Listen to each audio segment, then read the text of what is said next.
Bab 2119. Cara yang sulit.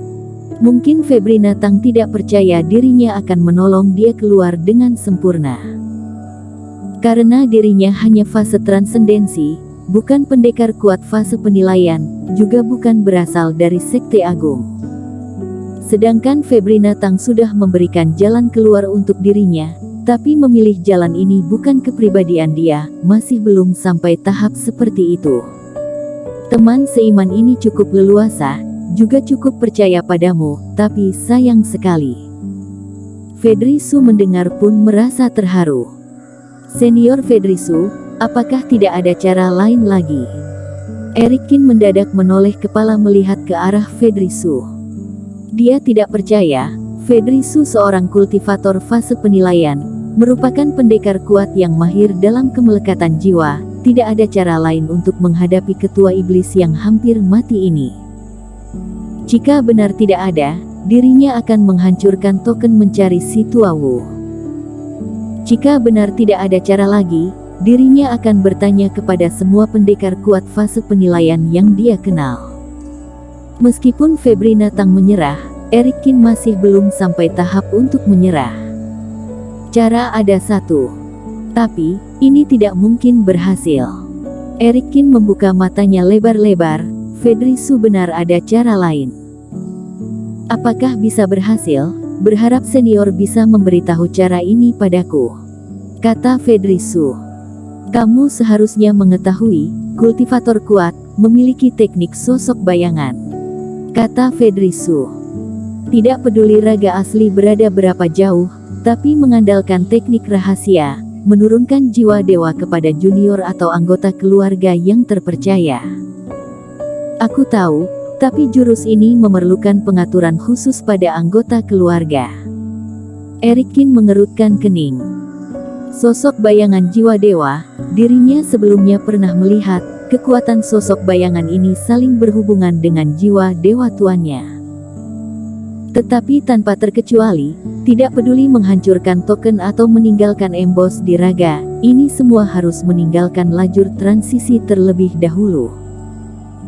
Apa yang kamu katakan benar, token yang aku berikan padamu, hanya memiliki kemampuan transmisi suara, tidak bisa memunculkan sosok bayangan jiwa dewa aku, tapi kamu tahu alasannya? Tanya Fedrisu. Alasan? Erikin menggelengkan kepala. Ini sudah di luar pengetahuan dirinya. Karena jumlah energi jiwa dewa. Fedrisu menjelaskan. Transmisi suara jiwa dewa hanya membutuhkan sedikit energi jiwa. Jika penurunan jiwa dewa maka membutuhkan jiwa dewa yang besar. Jadi, kebanyakan sekte, hanya murid unggul baru memiliki jurus menyelamatkan nyawa seperti ini. Tapi, meskipun meninggalkan reiki yang banyak, itu hanya sebagai pengantar, sosok bayangan asli kerohanian berasal dari raga asli. Huk. Sudah membahas terlalu jauh, maksud aku. Ekspresi Fedrisu mendadak serius, melihat ke arah Erikin dan berkata, meskipun jiwa dewa aku sangat sedikit, tapi tidak melambangkan tidak bisa teleportasi, hanya saja membutuhkan reiki yang cukup baru bisa teleportasi kerohanian aku. Aku di sini perlu membuat formasi teleportasi raksasa. Erikin pelan-pelan mengerti. Butuh sebesar apa, reiki sebanyak apa? Diameter formasi sebesar sekitar 100 meter, sedangkan reiki, ingin memanggil jiwa dewa aku, memerlukan ratusan pendekar kuat fase transendensi. Sedangkan formasi ini karena menyerap reiki langit bumi dan menarik jiwa dewa aku, tidak boleh ada formasi perisai di luar. Kata Fedrisu dengan tegas.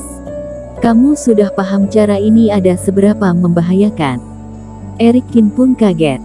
Ratusan kultivator fase transendensi, formasi diameter 100 meter, ini sulit untuk melaksanakannya. Tapi ini bukan masalah yang paling utama. Yang paling susah untuk ditangani adalah tidak boleh ada formasi tersembunyi. Ini berarti, dirinya membentuk formasi raksasa ini memanggil Fedrisu kemari pasti akan menarik perhatian banyak orang. Di dalam partai Jihuo, membentuk formasi raksasa, Demi menolong kultivator wanita yang dikurung ratusan tahun oleh sekte, kamu mengira orang di partai Jihuo semuanya sudah mati. Eric Kin pun membayangkan kondisi waktu itu akan seberapa menggemparkan. Mungkin seluruh partai Jihuo akan kaget dengan formasi ini. Bagaimana? Jadi cara ada, cuma terlalu sulit sama sekali tidak akan berhasil. Kata Ferdi Su sambil menghela napas. Tatapan mata Eric Kin berbinar, diam tidak berkata. Mendadak, Eric Kin menoleh ke arah Ferdi Su. Tatapan dia sangat tajam dan sudah membuat keputusan. Cara ini saja, hal ini aku bisa menangani masalah ini. Janji dirinya ditambah dengan kepercayaan yang diberikan Febrina Tang. Jika dirinya tidak mencoba, langsung menghancurkan masa depan Febrina Tang, maka hatinya tidak akan tenang. Eric Kin, kamu jangan gegabah, kata Ferdi Su yang kaget. Di sana adalah partai Jihuo, kamu juga mengatakan kamu hanya bisa diam-diam melakukan hal ini. Di sekte juga ada kultivator fase penilaian, jika ketahuan, mereka akan dengan mudah membunuhmu. Lalu memerlukan kekuatan ratusan kultivator, kamu bagaimana menyelesaikan? Jangan mengira kekuatan kamu sangat hebat. Satu orang bisa mengatasi sendiri, energi yang dibutuhkan formasi berbeda dengan bertarung. Senior tenang saja, hal ini aku pasti bisa melakukan, senior hanya perlu memberitahu aku, kapan bisa memanggil kamu. Eric Kin menggeleng kepala, tidak memberi penjelasan yang banyak melainkan memandang ke arah dia. Bersambung.